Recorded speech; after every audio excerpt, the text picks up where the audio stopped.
ఎన్నికల్లో ఖచ్చితంగా తమ పార్టీనే గెలుస్తుందనే ధీమాతో శపథం చేసిన ఓ కార్యకర్తకు ఊహించని పరిణామం ఎదురైంది.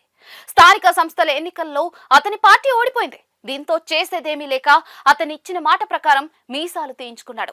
ఇందుకు సంబంధించిన వీడియో ప్రస్తుతం నెట్టింట వైరల్ గా మారింది. వివరాల్లోకి వెళితే ఇటీవల కేరళ రాష్ట్రంలో స్థానిక సంస్థల ఎన్నికలు జరిగాయి.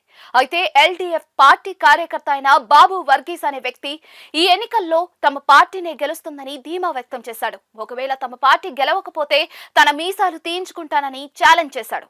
అయితే ఎవరు ఊహించని విధంగా అక్కడ కాంగ్రెస్ ఆధ్వర్యంలోని పోటీ చేసిన యూడీఎఫ్ పార్టీ ఎల్డీఎఫ్ పై ఘన విజయం సాధించింది.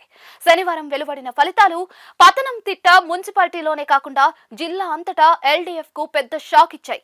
కాంగ్రెస్ నేతృత్వంలోని యునైటెడ్ డెమోక్రటిక్ అలయన్స్ జిల్లాలోని పతనంతిట్ట, తిరువల్ల, పండలం సహా 4 మున్సిపాలిటీల్లో 3 గెలుచుకుంది.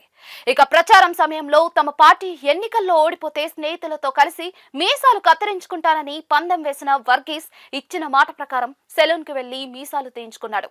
ఇందుకు సంబంధించిన వీడియో సోషల్ మీడియాలో వైరల్ అవ్వడంతో నెటిజన్లు రకరకాలుగా స్పందిస్తూ ఉన్నారు.